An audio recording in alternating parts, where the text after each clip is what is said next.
All right, cheers everyone. We are trying to get past the hot break right now. I've had to work with the throttling on and off the element. Right now I have it at 50%, so I think we're there now. What happens is that when you get the word over here, you get proteins that collect on the top. If you can tell, it's starting to kind of clamber up a little bit. I'll have to shut it off here as it climbs. Otherwise, you get what they call a boil over.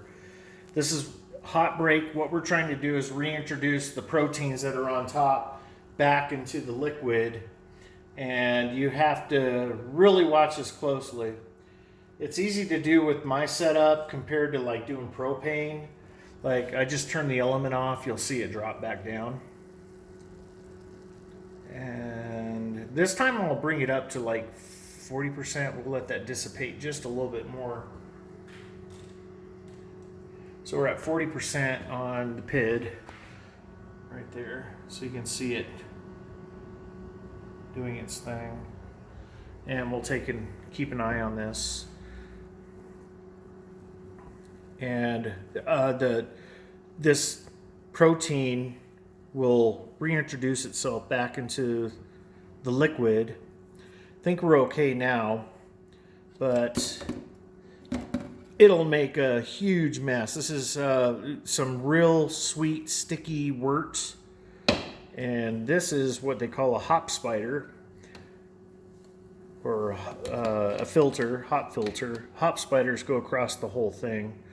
We'll let this go for a few minutes before we start our hop additions, and this is where timing comes into play. This is where the beer hops are actually introduced into. You get a balance of the sweetness with the bitterness from the hops. So you can see I have some hops over here that I will be introducing into the boil at specific times during the hour boil, and when it's done, we'll go ahead and cool this thing down. So let's go ahead and get this going. Let me turn it up just a little bit more. I'll turn it up to 55. Make sure that we don't have an issue with the proteins.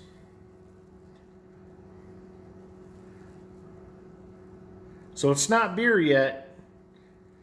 We have to go through the hop additions through the boil, and then as soon as we cool it off using a plate chiller, that's my plate chiller right there, we get it down to yeast pitching temperatures, and you introduce the yeast, and as soon as the yeast hits it, it can be considered beer. It takes about 10 days to ferment completely out. 10 gallons of beer will make approximately 100 bottles of beer. So you can start singing right now if you want to.